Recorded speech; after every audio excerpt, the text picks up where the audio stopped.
and welcome back to another 5K tennis discussion. It is Saturday, June the 8th, 2019, and we are here for show number 89, and that is 89. Did you really look at your paper to look at the date? Well, I do have to do that at times.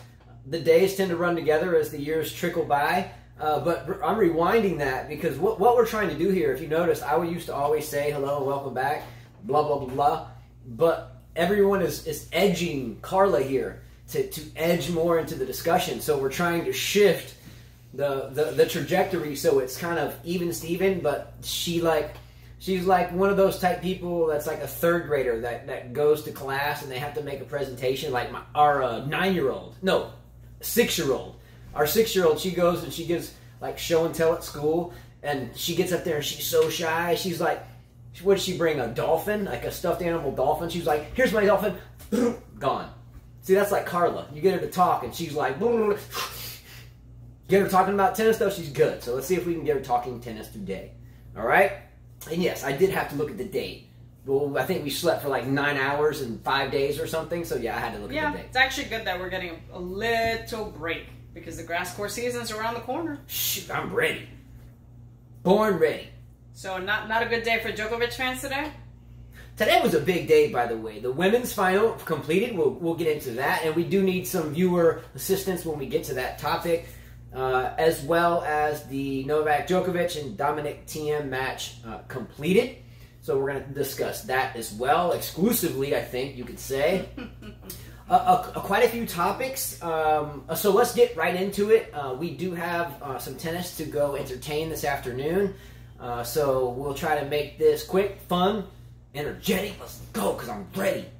All right? Moving forward, the temperature today in Paris was comfortable. Spotty rain, and we had to deal with a little bit of a rain delay today there. And I think Carla has a topic that might relate to the prevention thereof of rain delays. The temperatures, I think, were in the low to mid 60s with spotty rain and much less wind. I think that's been a quite involved topic, the wind, here in the past 24 hours or so. Would you agree? Yes, I think Djokovic mentioned that about that in his interview, which we'll get to later on.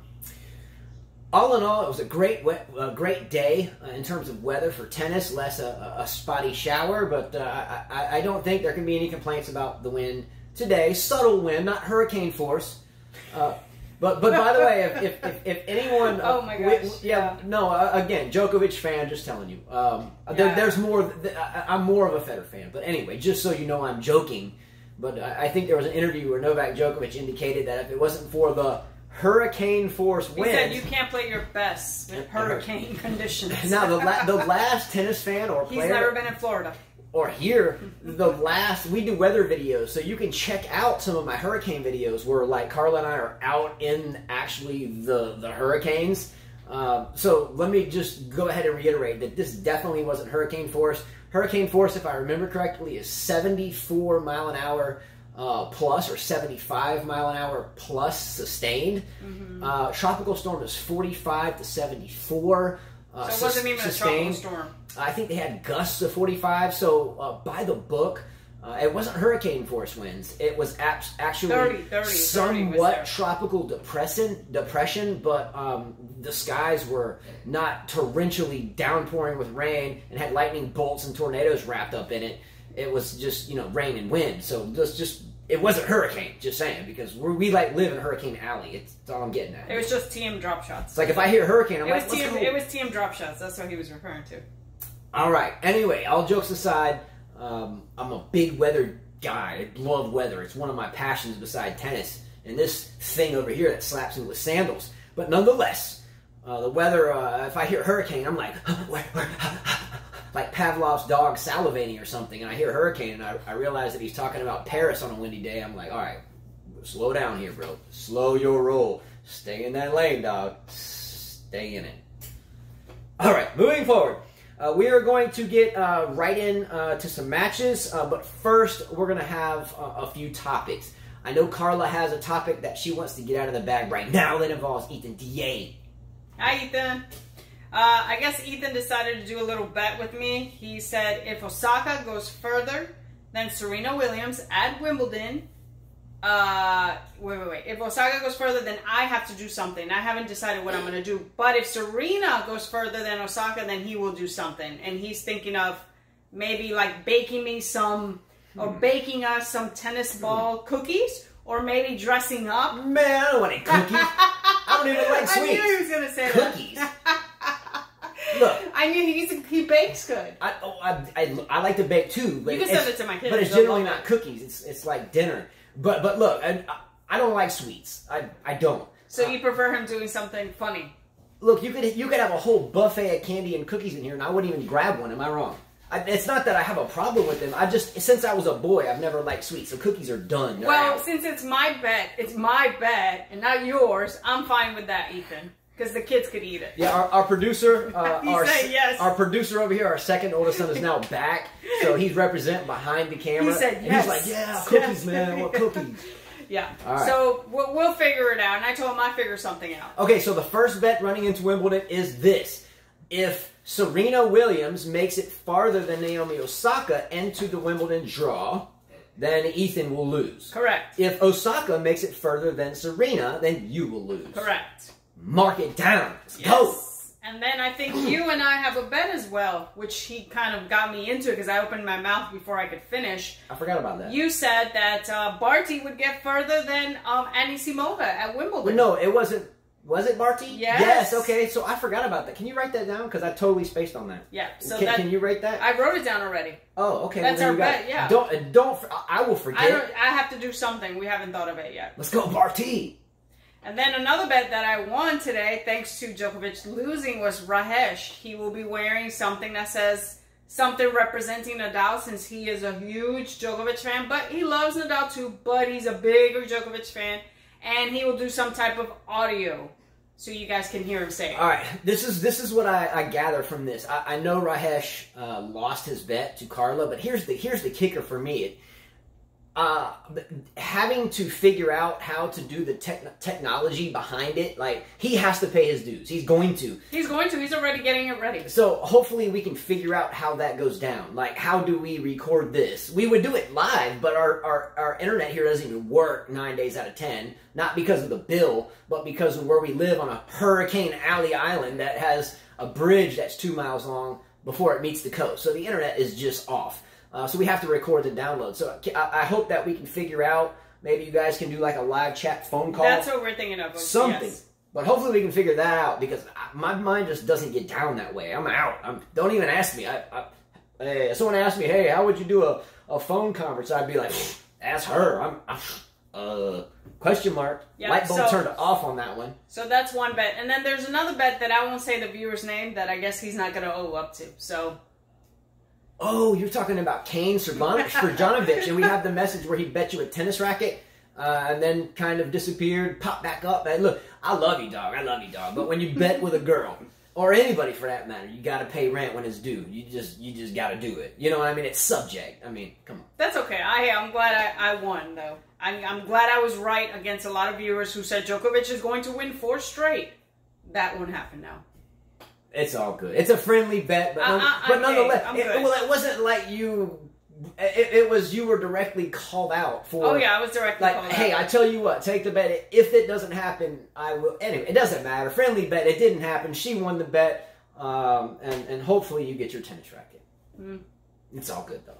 All right, moving forward. So you announced your bet. Okay, good. Second, we're going to jump real quickly into the fantasy team results. I went ahead and added them up because everyone has Nadal, so no matter what the score is now, everyone's going to get the same point tomorrow. So I have the finishing placing for the fantasy team results. Everyone did spectacular. Okay. It was a really fun time, and we're going to do it again for Wimbledon.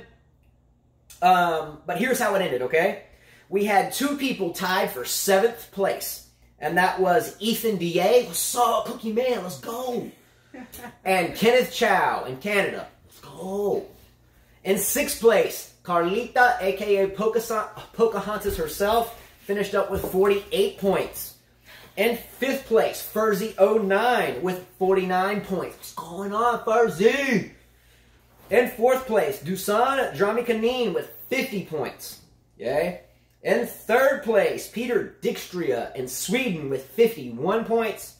Myself, digging deep, lifting up second place trophy with 52. That's 52. Let's go.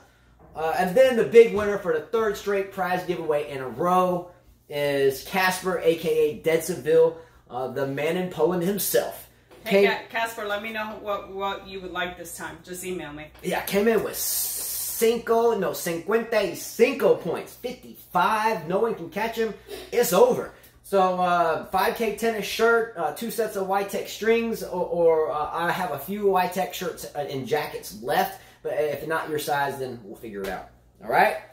Well done. We'll do the same thing for Wimbledon, selecting 8 women, 8 men, only the top 5, and each men's women's can be in the top 20, and the residual 3 must be outside of the top 20. And I was thinking about, in case of a tie, you know, maybe you put your finalists, and whoever has the most gets that deciding point, but it's rare when that happens. It's rare. So, anyway, that's the gist of it, all right?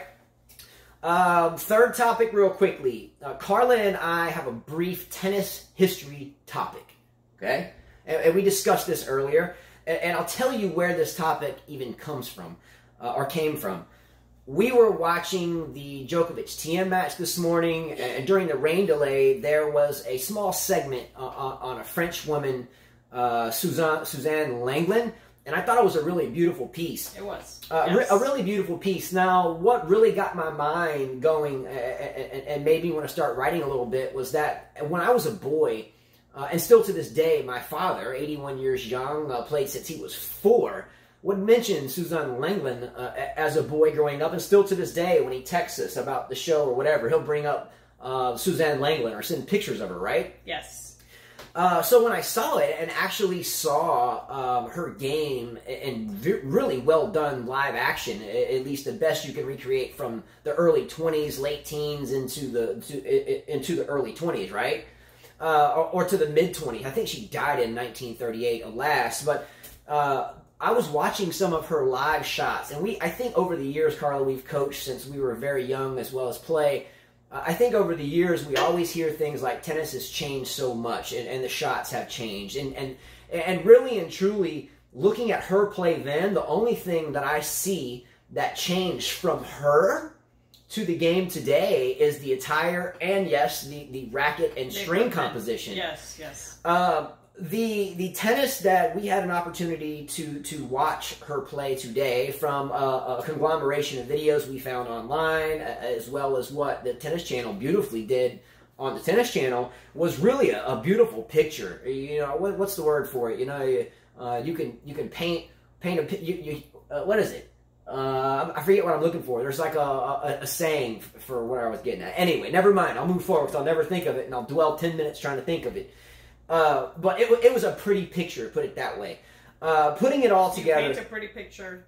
Yeah, it painted a pretty picture, something like that. A picture is worth 1,000 words, whatever, all thrown into a big pot of gumbo, and you get what I was trying to say. She was born May 24th, 1899. Her tennis nickname was La Divine, or La Divine, pronounced in English, which means the goddess. Pretty impressive. Let's go. I love goddesses. What's up?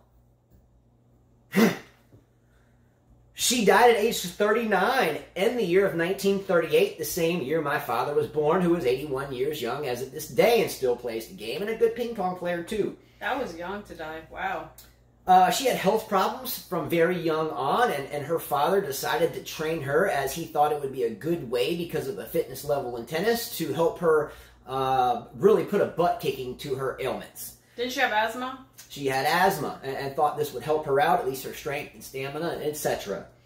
She had an overall record throughout her career of 341 wins to 7 losses. Oh my gosh, is that incredible? That's better than Serena, right? Huh? 341 and 7? That's borderline the most dominant record I've ever heard of in my life. Wow. Wow. I mean, that's incredible. The best record I know outside of that is Mayweather's undefeated record. You put Floyd Mayweather in 341 fights, he'll be dead by the time he's got, I mean, gee whiz. I mean, just saying. 81 titles. 2 times won the French Open, 6 times won Wimbledon. I do not think the U.S. Open was the U.S. Open at that point in time, and nor do I think Forest Hills. No, it wasn't. Yeah, and nor do I think the Australian Open was the Australian Open at that point in time either. She became extremely popular during the World War I years. All the men are off to work, meaning getting their legs blown off or getting succumbed by mustard gas in the trenches. But she found a way to climb to the top of the game of tennis and celebrity type status, and was considered the first tennis celebrity in tennis history, male or female, to have that type of status, at least over the sport of tennis, right? She had her own style for sure. They said she would come out and play in fur. She would take off her fur jacket before she played. Some of her, we always joke about Sloane Stephens' sponsor. She was sponsored by chocolate milk. We see the commercials. However, she takes the cake. This one, she outdoes the chocolate milk. She sipped brandy in between, like or cognac or brandy. So hey, we just started the match. You change sides, odd games. After 1 and then 3, 5, whatever. So when she would change sides, she would sit down and she'd pull out her flask and sip brandy. Okay. Afterwards, she would smoke her favorite cigarette, kind of like the Big Bill Tilden. Big Bill Tilden was an American tennis player, really, really phenomenal player, and he would always smoke his Camels. I think Bill Tilden would always say, they soothe my breathing when I play. More like they're killing you. Big Bill Tilden, let's get it done.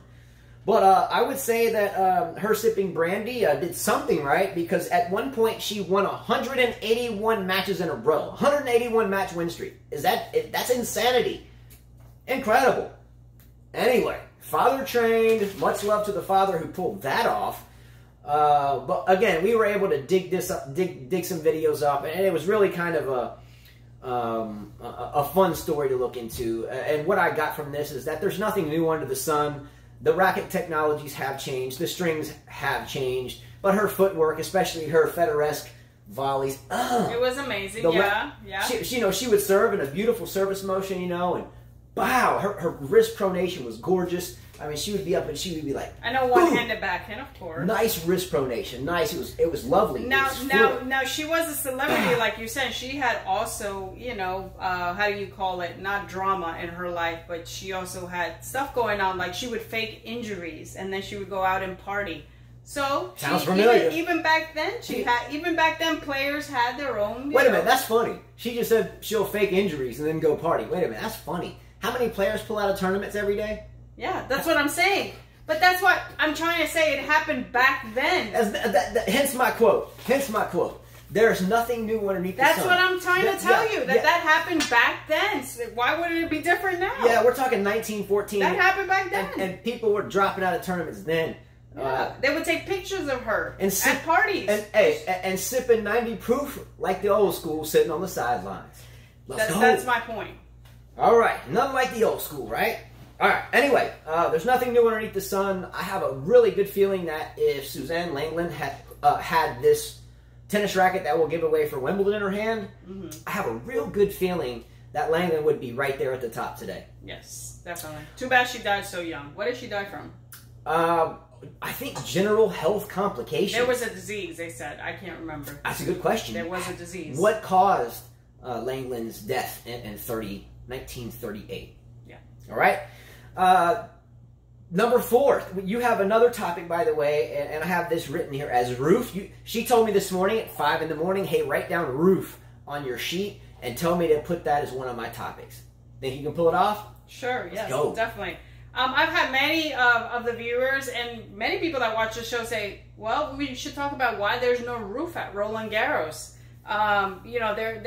There is plans on having a roof, but I did some research. In 2012, the men's final, Rafael Nadal and Novak Djokovic, that match was delayed. They experienced several rain delays thanks to no roof. We talked about how they like to keep tradition. It's a smaller stadium, a smaller atmosphere, no lights, no Hawkeye, no roof. They want to be unique. Well, in 2016, the first day of matches, it was a complete washout. So all the matches had to be pushed back, including juniors matches. In 2018, Nadal did not get to finish his match against Bolelli when he had won the first 2 sets and was down on the 3-0. They had to come back the next day on main court. Could this have affected him? Absolutely. This year, we had many matches on main courts that were interrupted. We had the women's semifinals, Johanna Konta, and we had Marketa Vondrousova, who were pushed off to not even a main court. So many of us didn't get to see the match on television thanks to this rain delay, thanks to no retractable roof. Also, we saw many delays. We saw Novak Djokovic match took 2 days when it could have been finished the same day. And Roger Federer and Nadal, who had to deal with gusty wind, rain delays. I also think that Wawrinka and Federer's match got delayed thanks to rain again. So they have no lights, no roof, no Hawkeye. Djokovic, I'll go back to that one. The roof was supposed to be built, by the way, in 2018. The director, Guy Forget, he was a player. He was a tennis player. A good one. Because of what happened in 2016, they decided to get the retractable roof approved first. So it was supposed to be built in 2018, and now it's getting pushed back to 2020. I don't know if I believe that, but they say they're starting construction. They're tearing down some things, going to make it bigger, but still not as big as the Australian Open or Wimbledon. And they'll have lights, I guess, on this court. Yeah, I mean, I didn't expect that topic. That's great research, by the way. You just said roof. I really didn't think too terribly much about it. A couple things come into my head just right off topic. How do I didn't prepare for this, so let me get my thoughts straight for a second. Okay, let me go with it this way. Here's my thoughts. Number one, there are 4 major tennis tournaments in the world every year. We know what they are: Australia, the French, Wimbledon, and the U.S. Open. All of which now have roofs, right? Yes. I think on both stadiums. Yeah, well, on all of them. Yes. Yeah. Well, Australia has 2, I think, but all of them, with the exception of the French, does not have a roof. I think in 2019 that having a roof in the biggest, one of the 4 biggest arenas in the world would be mandatory, or at least you would assume it would be mandatory. However, I do, and a lot of you know, I am a patron of tradition. After all, where would we be without tradition? You know, I shake people's hands these days, you know, and they look away and they give me a fish handshake. You know, when I shake a dude's hand, like, hey, nice to meet you, what's going on, bro? And they give me some stale dead fish. I'm like, I don't say anything, obviously, but in my head, I'm like, nice to meet you. And I feel, well, let me finish. So here's the French Open with no roof. Correct me if I'm wrong, but I think Barty was awarded $2.6 million today, and the second place finisher finished with 1.3. That's one tournament. That doesn't include the men's side nor the women's side, and nor does that really have any factor in where I'm going with this, with the exception that there's millions of dollars flying around. I would think that some investment or some financing option with the hundreds of millions of dollars in sponsorships and players and etc. involved in this tournament could pull off a roof. Again, I do understand tradition. However, all the people in the stands that fill those seats, that pay the tickets, which in other words pay the rent, which in other words, if it's not for your fans, you don't have really much of anything. No sponsors, no people selling hot dogs or whatever it is they sell there. But the people are everything. And if the people are always being pushed around here, I think a couple people got trampled this year. I think little kids are getting towels ripped out of their hands. Yes. They had to refund, by the way, the men's semifinals because they got pushed back to today. Yeah, so here we are. Imagine that. In 2019, everybody's in a hurry. Has anybody met anybody in a hurry these days? It's everybody. Everybody's so everyone's in a hurry to get home and get back to work and grind it out because, oh my gosh, life is a slugfest, believe me. But I think a roof should have been done yesterday and not tomorrow, number one. But number two, just the simple idea of tradition is important, but is it tradition to have cover over people's heads? I get it if you can't afford to build a garage outside your house and you're a family with 5 kids. But if you're a tournament that's given out 2.6 and 1.3 to the first and second women's, 2.6 and 1.3 to second, first, and second place men's, the other 10, 20, 30 million going out to other people, I would think it would be a wise investment to build a roof. And if you need to pitch it to the bank to, hey, I'll raise ticket prices by $3 to assure myself I don't have to go back to work saying I still don't know who won because I can't go back the next day because I only took one day off. I think it's a win-win situation to have a roof. Yeah. Well, they said it'll be built by 2020, so they won't have it next. Well, they'll have it next year because we're in 2019. So we'll see. Yeah, I mean the U.S. They said they started construction already. They're tearing down stuff. Great for them, and good for the players, good for the fans, good for everybody. Wise choice by the tournament directors. Look, the U.S. Open, Arthur Ashe Stadium, been there, sat there. A roof on that thing is just. I haven't been there since it was built, but I've been in it numerous times before it was built. Sitting there, even on the upper levels, and think about a roof over that place. It's no easy undertaking, first and foremost, which means incredibly expensive. But I think it's a wise investment. I think it was a wise investment in New York, even though it's generally not a history in New York to push matches back for days. It has happened in history. It's happened too. I also did my England research. And France. U.S. Open decided to do it because their matches were getting pushed and they were having to play finals on Monday, and that's why they did that.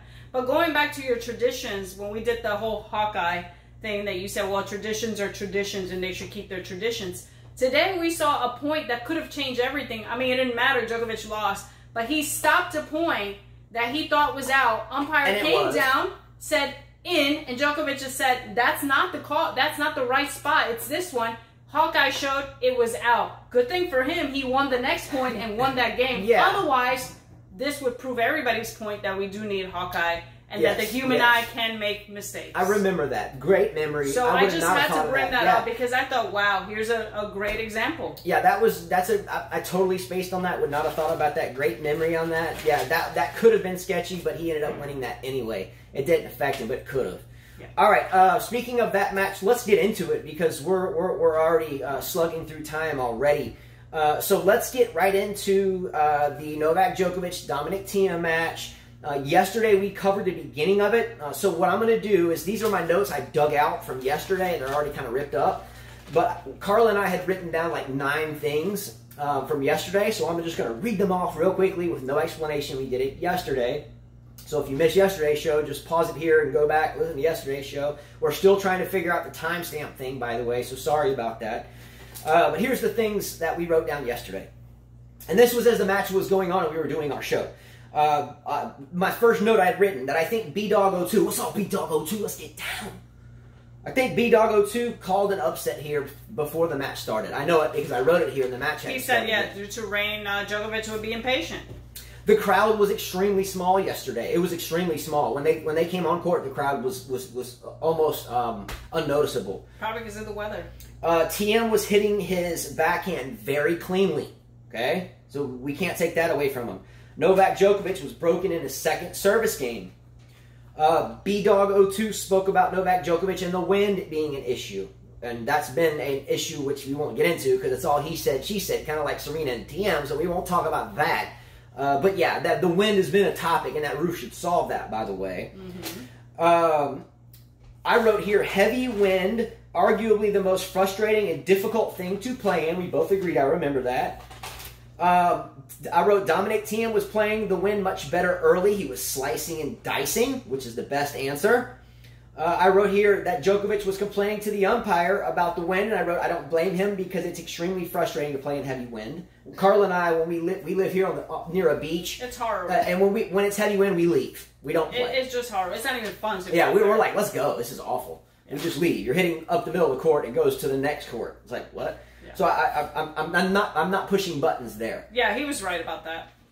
I wrote here Djokovic dropped the first set 6-2, and then I wrote here rain came and they're on serve in the second set, and that's where we stopped yesterday. I think we talked through it, and you were keeping up with scores. Yes, well, as we know, then Djokovic, they come back, and Djokovic comes back like Djokovic and starts playing a lot better and wins that second set 6-3. And then they go on to play. Before match gets suspended, Dominic Thiem's up 3-1 and on serve, I think. On serve. So they leave, matches suspended, and this is where all the drama. We go back to the whole Serena, he said, she said.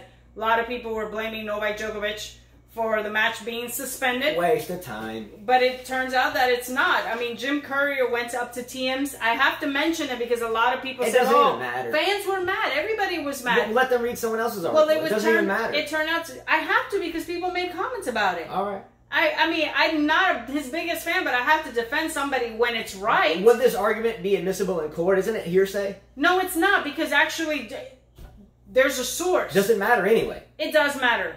Does this matter? This wind deal? Does it really matter? It's not the wind deal. The rain the reason they suspended the match. Even Jim Courier went up to Thiem's camp and they said after the guys came in, 10 minutes into the locker, they talked to them. And the weather guy said there would be 2 rain delays. 2 rain delays. So therefore, both Dominic Thiem and Djokovic agreed that they would prefer playing the match the next day. So it wasn't. Who cares? It doesn't really matter. I mean, look at it. Let's be... Okay, so I'm just telling you what happened, because a lot of people are saying, well, why didn't they finish the match? Well, the match came the next day. They should have put the roof and none of that would have happened. Just saying. At the end of the day, Thiem was up then, and he won the match. So he came back today, and we all thought, most of us thought that Djokovic would win. Did we not? Outside of did we not think Djokovic would win this match? I thought he was going to win. Today. I thought Djokovic was going to win the match when he was down 4-1 in the 5th. Check comments from this morning's video at 5 in the morning when I was putting them. But what all I'm getting at is, look, go ahead, finish, because when I talk, you're talking about the roof. Okay, we're not. I wasn't going to talk about the roof. It has to do with what we're talking about. We're talking about wind. Isn't the roof a solution for the wind? Sure. Okay. Anyway. The 2 best players in this tournament, I don't think, are in the final. I think the one-on-one... Rafael Nadal, on his side of the draw, is in the final. That's one of the best players on this surface that's in the final. Djokovic, I think, is the better player than Thiem. Yes. But at the end of the day, everyone had the same variables, and there's all these human beings involved, and it's he said and she said and da-da-da-da. The solution to all this is the roof, first and foremost. That's where I was going with the roof. Yeah. We will have, if it's, if it's got a vent in the roof, kind of like Arthur Ashe, you might get some swirling winds in there. But I think ultimately the wind will be basically null and void at that point, number 1. So anyway, that's where I was going with the roof. Okay, well... But who really cares? That's all I'm anyways... saying. Who really cares about the wind? Who cares what he said, she said? You have to play... They decided to stop the tournament. Yes. And they came back and played. Well... Next, please. Next, when they came back, the next... Dominic Thiem wins 7-5 and then loses the next set 5-7 on to win 7-5 again. By the way... These guys did not play good tennis. This was not good tennis. Neither one of them played great. Neither one played great. Honestly, to me, Thiem got lucky to even get through some of these sets when there were so many breaks. Djokovic would break him, and then he would get broken back, and the same thing would happen. This tennis was not good. Volleys were wrong. Novak Djokovic drop shots. He kept trying them, and they would clip the tape. And there was some wind factor today, by the way. I checked the wind. It was like 15 to 25 miles an hour, kind of sustained in a sense, and then gust to 35. So there was a wind factor, by the way. There was a wind factor. He kept complaining to the umpire, oh, now everybody's going to know your name. How can you call time violation on me? He gets called a time violation. You can tell that everything was bothering him. Wine. Thiem had 3 match points. Finally, on the 3rd one, converts. But honestly, this was not good tennis for both guys. And I'm sure that Nadal was watching this match, watching what Thiem was doing. I'm sure he's happy that Thiem won, being that they went to 5 sets, and Thiem did look a bit exhausted to me. Earlier in this show, I mentioned when I shake a person's hand meeting them, if I get a fish handshake, you know what's very fishy to me is when a dude tennis player whines. Look, again, I'm not going there. I'm not knocking on a tennis player or anybody. I'm a Djokovic fan, but don't whine. Who needs it, really? Well, he was obviously trying to try to win 4 Grand Slams. There was a record behind this. He obviously felt the pressure, and that's why he was whining. And I can't believe I'm even defending the guy, but I can understand why he was whining. Again, someone don't hate on me for saying he was whining. I'm just telling you the truth. I don't whine. Okay? I don't whine. I mean... Maybe when I was like 16 or something. Yeah, with you, when you're hitting me with sandals, I'm like, what are you doing? I'm like, how you gonna hit me like that? See, she bust me up with sandals. On the tennis court, you don't whine. Okay. All right. You're telling me I got referees on the tennis court and an audience. Referees. Obviously not. We don't on the tennis court, I got squirrels, pine trees, snakes, and some bushes. This was not good tennis. This was, like Wayne M. Chia said, who makes the less unforced errors. I mean, Dominic Thiem's plan to go at Djokovic at the net to his forehand side was pretty dumb to me. All right, I'm going to read some notes that I wrote this morning, what I gathered moving forward in this match. Number one, a grunt fest. I'm not saying it was screech level, index loud. It sounded like Halloween ghosts. Sounded like a haunted house. And not even a scary one. It was kind of scary because I thought it was getting jack-o'-lantern. All right, Thiem, by the way, could not even buy a first serve. No, there was no first serve. His first serve was abysmal. It was non-existent. Yes. Okay. Number three, Novak Djokovic, when we came into today, was tied 1 set apiece and down in the third set. Right? He fought back hard and was broken, but broke right back. Can anyone tell me that Novak Djokovic should not have won the third set? And I get it, shoulda, coulda, woulda. He should have won the third set. He should have won the third set. A dollar short, a day late. I know the metaphor or the saying for that. I know the stanza. I've heard them all. Shoulda, coulda, woulda. Yes, Novak should have won the third set and gone into the fourth, up 2-1. Fact. Okay. Then he won the fourth set, so it should have been over. Acabado, finito, done. It just wasn't. But it should have been, which led me to write this remark.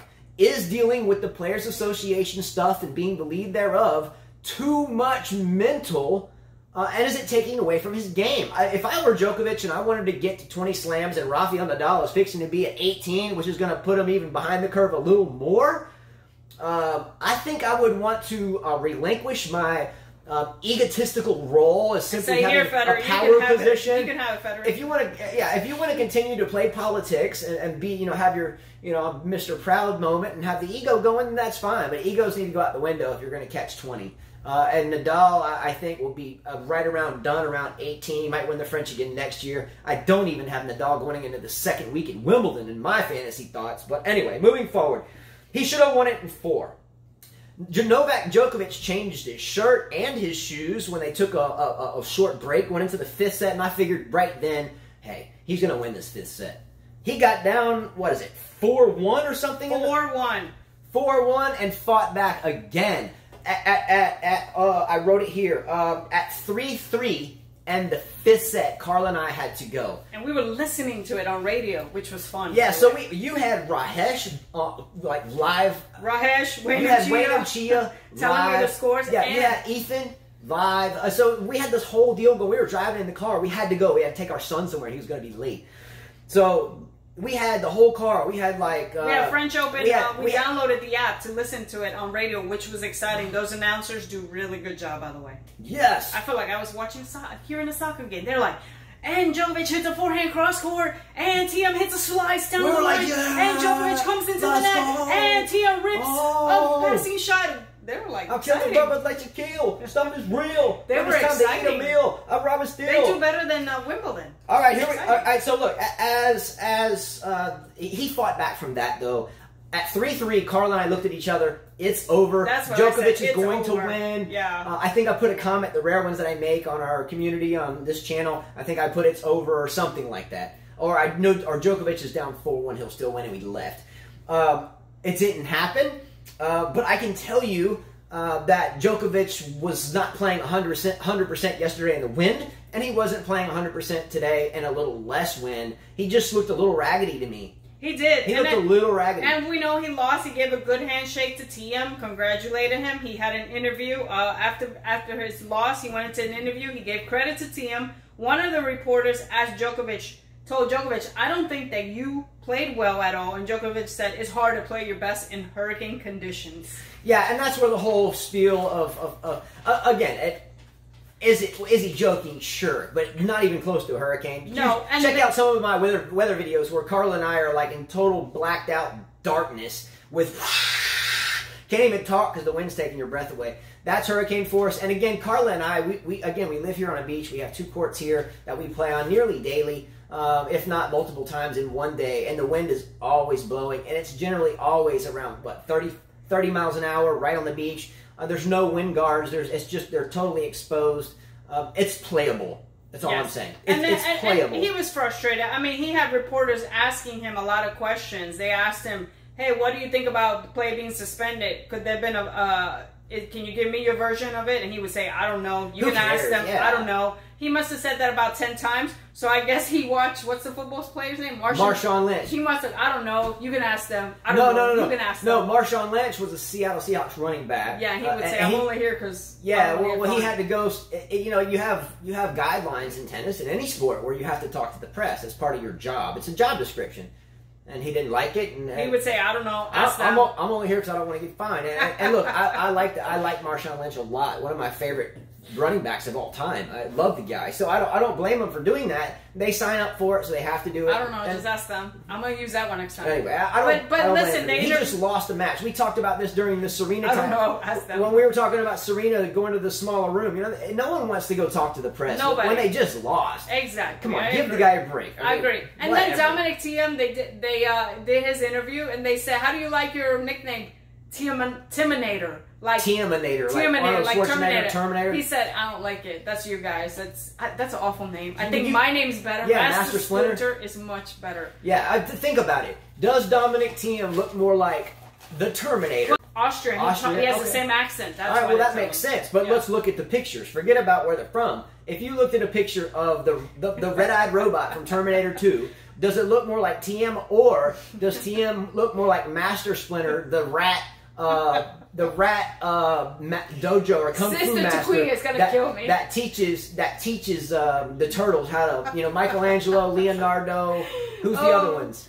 Michelangelo, Leonardo, Donatello, and Raphael. Let's go! Just drop some Ninja Turtle drama on you. What? Sister to Queen's gonna get mad because that's her boy. Master Splinter is much better. Oh, even when he smiles, he hits. He's like Master Splinter. Yes. Well, that match is over, and it'll be Nadal versus Thiem, and it's the third time they face each other. One semifinal and two finals. As we know, last year Nadal won that match, and I think that Nadal will be too much for Thiem. I think Thiem will be tired. I give that to number 18 for Nadal. I think arguably one of the toughest feats in sports would be some of the following things. To beat Tiger Woods in golf during his super prime at some of the majors that he rolled off. To beat Muhammad Ali in his prime. To beat Floyd Mayweather a couple of years ago, even though he's still undefeated. Joe Louis, boxer back in the day. Jordan, and a best-of-7 series. Stuff like that. I think arguably one of the hardest things in sports, period, would be to beat Nadal in the best out of 5 sets on clay. Yeah, and I think how Wayne Chia said, look, he said Thiem is 26 years old, so time is ticking, you know, basically. I don't think that clock will strike midnight for Thiem at this tournament. I think Nadal will win. I wouldn't be shocked if Thiem won. He would deserve it. He could. It would be deserved. But I think Nadal will pick him apart and possibly straight sets. Nadal is happy. Believe me, he is happy just like the fans are, because Novak would have been, I think, a tougher defeat, being that that's his krypton. Krypton is what you... Kryptonite, yes. All right, who do you choose, Nadal or Thiem? I've got Nadal. Nadal. All right, sets. Moving forward, let's discuss really quickly the Ashley Barty win. The young lady that won her first major. Good for her. The Australian. Good for her. That took out... Well, the right player won today. That took out Vondrousova, an up-and-coming and a really good Vondrousova, yes. First of all, a huge congratulations to the entire country of Australia, as well New Zealand, right there off the coast. Much respect. I like this girl a lot. Me too. She makes me smile to see her. She's only 5'5", by the way. She's not a tall player. She's my height. She's 23 years old. The last Australian to win a French Open was Margaret Court 46 years ago in 1973. We know that Samantha Stosur made a final, but was defeated by Schiavone, right? She was defeated by Schiavone. And she will be number 2 in the world now after this Grand Slam win, the highest female Australian since 1976, Yvonne Goolagong. Goolagong, yeah. Yes, by the way. So another classic player. Yvonne Goolagong, classy player. With up there with the likes of Suzanne Lenglen. Classic players. And Vondrousova will reach a high of 16. So good for this 19-year-old. So you did some good writing today. Well, we didn't get to watch this match because we were on our way to drop off our girls and our boys, so we didn't get to really watch this one. It was quick, though. 70 minutes was a quick match. Yeah, you brought out some classic stuff. You've got Goolagong. Again, Goolagong's classy. Check her out. That's a real player. A couple things about this match. Yes, Carla and I, when we left during the very ending of the Djokovic Thiem match, we had to take our son an hour and a half away. We waited there for 2 hours for him to get done, and then we drove an hour and a half back. And the match was already over. It was relatively quick. First of all, if anyone... 6-1, 6-3, that's quite Yeah, if anyone can send us in comments the overall flavor of the match. Was it just demolition? Was Vondrousova off and missing everything? I would love to know, because we didn't get the opportunity. We kept up with every point. But again, when you're driving, literally driving, and she's watching a map, flipping it this way, oh, it's off a little, that type of deal. It was point by point. But I would love to know, because I really like both of these players moving forward, of what was Barty like in a sense. Was she still absent of emotion and just had a mission, and you couldn't tell whether she was thinking about Santa Claus or jumping off a bridge? She keeps a really good level head. Her court conduct is incredible. I would love to know if it was remaining, if it was still there. I would love to know if Vondrousova ever showed a give-up attitude, or it was just too much. Was she complaining, yelling at her box? I would love to know, because these are two players that I'm thinking about for my Wimbledon fantasy team, and I'm a little in the dark because this match was not televised. One, unless you had Tennis Channel Plus. And Tennis Channel had it. Tennis Channel had it? Yes. Okay, good. Okay. Yes. Wait a minute. Yeah. Okay, yes. Tennis Channel, yes. They did have it. I retract that statement. But I would love to know what was the overall flavor of the match. Good match, she was too much, or Barty just played okay, but Vondrousova was just awful. How did it go down? I'd love to hear that. Number two, both of these players, I do not think will be your typical one-hit wonders that roll through the French Open. Someone mentioned Schiavone a second ago. Did you mention Schiavone? Didn't you just mention Schiavone? You mentioned Schiavone, but I reminded you that Schiavone did make 2 finals. And yes, Schiavone's a veteran player, could be a Hall of Famer if not already. But what I'm saying is, if it wasn't necessarily the French Open, you would hear about Schiavone, but not that deep. But I think both of these girls, Barty and Vondrousova, they can play on every. They can play on every surface. Yeah, that's what I'm getting at. Yes. Right now, again, we had a debate yesterday about Vondrousova and Anisimova. Which younger one was better? I know Anisimova is still younger, but I liked Vondrousova better, and probably because she's 2 years older as well. The 2 years do help. She's been on tour a lot longer. It does. Experience helps. Yeah, but Barty and Vondrousova, I would still think make noise on grass, unlike Schiavone. Agree. Schiavone could win the French at that point in time, but I wouldn't pick her to win Wimbledon. Kind of like Rafael Nadal. I mean, you cannot say that, Justin. He won Wimbledon. Well, I understand that, but I'm just saying, if you think about players that are good inherently on one surface, yeah, Nadal's a beast. I'm a big Nadal fan. Love him. I'm not knocking the guy. I'm just saying everything. He's won everything. Okay, I'll retract that statement. There's a viewer that got you for that one. I'm not going to go there, but it's true, man. I mean, look. You can't say that. All right. Anyway, I'm not going to get into that. I'm a big Nadal fan, but the proof is in the pudding. Proof is in the pudding. But Vondrousova and Barty, I think we'll see at all the majors for a long time. Yes. But I do not think who was I just mentioning? Anisimova? Yeah, I don't think we'll see Anisimova necessarily deep into all the majors. 100% disagree. We'll see. Disagree. I'm not saying in the future. I'm just saying right now. Disagree. I wouldn't pick Anisimova on my Wimbledon team yet. I'd pick her on my Wimbledon team and U.S. Open. All right, well, you're going to lose early. Okay. All right? But we will see these two girls moving forward. I lost my train of thought. She aggravated me. I don't know if you saw that. You aggravate me. What's your point? See this? You want to hit me with a sandal now? Lost my whole train of thought on that deal. That's your fault.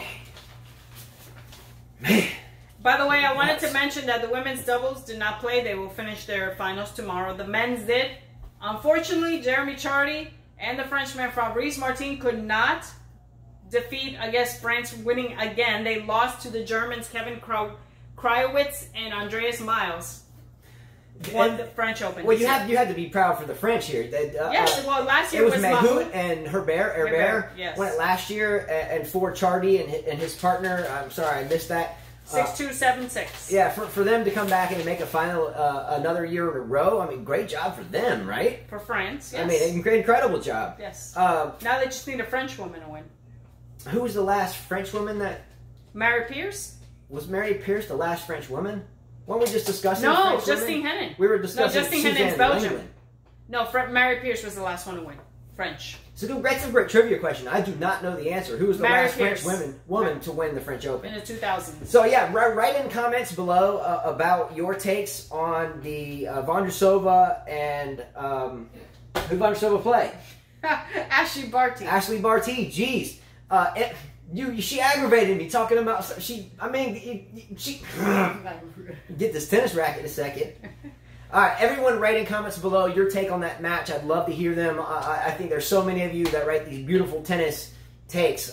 So I would rather read your comments than watch it on the television. Just saying. So I'd love to hear about it in detail from one of you. But other than 6'3", 6'1", or whatever, 6'1", 6'3", I don't really know too much about the emotions on the court. All right.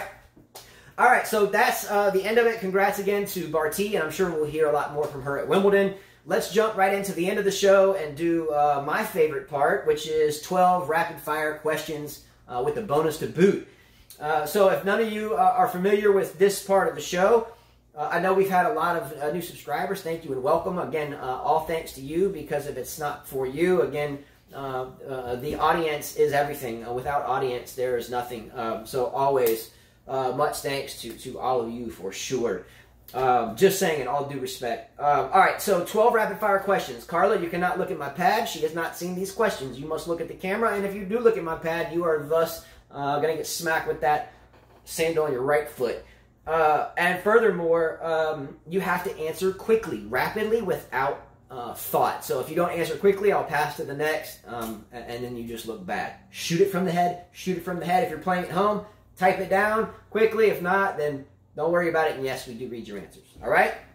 Are you ready, Carla? Are you ready here? Here we go. Rapid fire question number 1. Here we go. If you had $1 or dinar or peso or euro, whatever your monetary denomination or the equivalent thereof to $1 is. So in other words, if you had $1 or whatever your equivalent to $1 is, for every time that Novak Djokovic bounces a ball prior to serving throughout his entire career, would you be able to retire? Yes. Sign me up. Absolutely. 25 cents to charity every time you bounce that ball. He bounces the ball at least 10 to, 12 times now because of the time clock. Time, whatever. But, yeah, you think about it. Start adding that up in a set. Yeah. I'd make a couple of thousands. He should hold 2 balls. Bounce 1 ball, and because after he gets done bouncing it has more bounces than a typical rally and a point, so he can give that ball he just bounced to the ball boy and then serve with the second ball in his hand, so he gets more oomph on that ball. Soft balls aren't very good. All right. That didn't mean... All right. I would make about $860 in a match if he played 3 sets. $860 a day. Let's go. All right, question number 2. Who goes deeper at Wimbledon, Ashley Barty or Vondrousova? Ashley Barty. Question number 3. Who goes deeper at Wimbledon, Dominic Thiem or Novak Djokovic? Djokovic. Let's go. Yeah. Question number 4. Does Rafael Nadal make the quarterfinals at least at Wimbledon? Yes. Question number 5. Carla, have you Carla, have you decided what type of tennis racket you want since Kane owes you one after you won the bet? No, because I don't think I'll ever see it. Wah, wah, wah, wah. All right, question number 6. Your favorite band of all time? Guns N' Roses. Okay, I didn't expect that one. All right, question number 7. On a scale of 1 to 10, how good can you dance? 7. Really? I've never even seen you dance once in 10 years. You don't dance Spanish music. Come on. Shoot. I put my hands on my knees and make my knees go in and out and cross my hands. You don't try to dance. I can dance to like techno music. You forget in New York we listen to the 80s. Shoot, I got mad skills. You can't even dance, no. All right, question number 8. This is actually something new. Finish the sentence. Okay? Finish this sentence. Are you ready? Yes, yes. When I go to the grocery store, I feel a bit grossed out when I see blank. Junk food. Such as? Candy, marshmallows. Ugh, can't stand marshmallows. Yeah, I don't dig like the whole pig brains and monkey brains and cow tongue and pig feet. I'm out. Yeah, that's gross, but I can do chicken feet. I've done that. It's like you walk into a grocery store and you got this thing of pig's feet. It just looks like a hoof and flesh. It's like I'm supposed to grab that and suck on it or something. No, it's done in soup. I don't know. I've seen people just the Caribbean people from India, they know about that. So yes, like oxtails and stuff. Oxtail's good. Anyway, count me out on that deal. It's good, right, Chris? Yeah. All right. Question number 9. On a scale of 1 to 10, rate the French Open this year overall, including the crowd, the players, ball boys, tournament directors, and the like. A 7. All right. A 7. I'll give it an 8. Number 10. I am too technologically naive to figure out the best way for Rajesh Kumar to pay his debt for all of you to see. Do you think that anyone here has the ability to figure this out? He does. You better get it down. Question number 11. Will Serena Williams win Wimbledon? Yes. Question number 12. Will Roger Federer win Wimbledon? Yes, I hope. Bonus question, 3-part. Here we go. Number 1. Do you like eggplant? No. She always says she doesn't. She never even tried it. Yes, I have. My dad used to cook it for us. It's horrible. I've known you for My brother and I have nightmares about this. I bet your dad couldn't cook. He can cook. You messed up on that eggplant. Okay. Well, my mother couldn't do it either then. All right, well, you got some bad eggplant then. You need to go back to your eggplant deal and get that straight. Why would you even want to eat eggplant anyway? Because it's good. You ever had eggplant parmesan? No, thanks. Question number 2. Your worst subject that you can remember in school growing up or in college? English. Literature. Yeah, I would go with like British lit in English college. literature. Like, whoa, I got to read Certain Guy Went in the Green Knight. Like, oh, shoot. Now I got to read like the unabridged version of Macbeth. I'm like, McDone. English literature. Shoot. McSizzled my brain reading Macbeth. Shoot. All right, anyway, question number 3 and the last one. Yesterday, we spoke on this show, right off the top of my head for some reason, about subatomic particles and quarks and really being so infinitesimally small, right? Let's think context big, macro, not micro, macro, big stuff, okay? Think about big stuff. Think of big things right now in your head, big things, okay? Thinking big, here's the question. Name the largest thing that you can think of that draws your immediate interest, such as like a building, the Statue of Liberty, the universe. Okay, I thought of a couple. Mountains. I love looking at mountains from far away when I lived in Virginia, and rainbows. Mountains and rainbows. I'll take that. Let's go. If I chose something, I would say the entire universe, or the thought behind the universe, especially if it's like a multiverse or a parallel type universe. He's laughing behind here. I think about universe. And if that was too big, then I'd shrink it down to Jupiter, because Jupiter's got this red storm on it that's been kicking for a long time, and I bet if there's waves under there, because I love to surf, I bet you the waves are ripping. Let's get down.